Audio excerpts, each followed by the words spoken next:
last finishing move for the close combat training toolbox is the most dangerous move of all martial arts, of all self-defense, of any hand-to-hand combat system ever thought of, created, invented, and it's called the chin jab. I'll come up here. There is no way to practice this move at full force. Trust me, we've tried. We've tried with motorcycle helmets. We've tried with putting football cowboy collars on and motorcycle helmets. We've tried with full red man suit armor, like maybe you've seen on some of the television shows I've been on. We've tried with reinforcing the neck with cables to the back of the cowboy collar. It's just ridiculous. And the reason being is that the chin jab is the ultimate multi-hit, right? The chin jab itself simply looks like this. It's very simple, which makes it even more dangerous, right? You have now driven them off balance. You see an opening. Instead of doing what we covered before with the Irish whip and the arm break, right? The ranger choke, we're gonna go right to the chin jab, which is literally slamming your forearm. This is real important. This is a tiger claw. This is a chin jab, right? All your body weight is coming in and driving him backwards, right? Before we talked about driving off balance, backwards, whatever else. This is another driver, but with the finishing end. Forearm, boom. Palm, boom, all right? Whether you use this backhand or not, all right? We'll cover that in a second, but this is driving it up and back, all right? The reason it's so deadly is because with forward, they're already back on their heels, right? From you driving them backwards, and this momentum, literally, when you slam that forearm into them, don't fall down, just keep on walking backwards.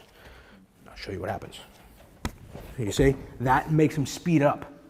All right, when you whack them with your forearm, it makes them speed up. This careens their head straight down into the pavement. No stomp necessary, no choke necessary, no arm break necessary, just head smashing like pumpkin on the ground. To make it even worse, you can help that a little more by posting with your hand. So you slammed into them, and with this hand, you're gonna post on the back, all right? So it's literally, it's bending them over. Just like when we did the ranger choke, we put that pressure on both sides.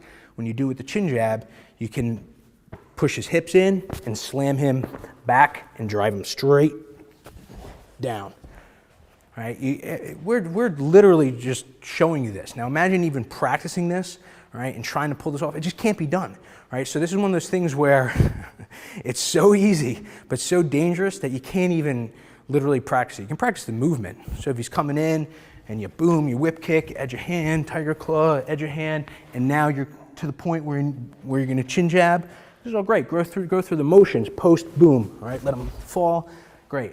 Do not drive his head, all right? Your partner's head, your friend's head. Do not carry it down, you know what's gonna happen. All right, the one good thing you can practice is what we just kind of did before, which is when you're driving in a slow way, you're driving them off balance, right? And you rush in, and with your forearm to speed that up, that's okay. But to actually do the whole thing, all right, that's about the speed you have to go. Otherwise, somebody's gonna really get hurt. So come on up, and let's just cover this one more time from the beginning because it's so important. This is the go-to finishing move.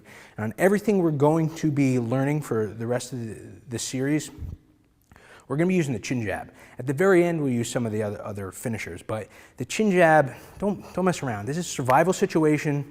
You want to finish the situation as fast as possible, use the chin jab. You have to remember, you only use the chin jab after the guy's off balance. I mean, we were just joking around before, but the reality is of all this stuff, you hit somebody clean on the side of the neck, you hit somebody clean edge of hand in the back of the neck, you hit somebody clean with the edge of hand here, you double chin jab somebody and their head hits the wall.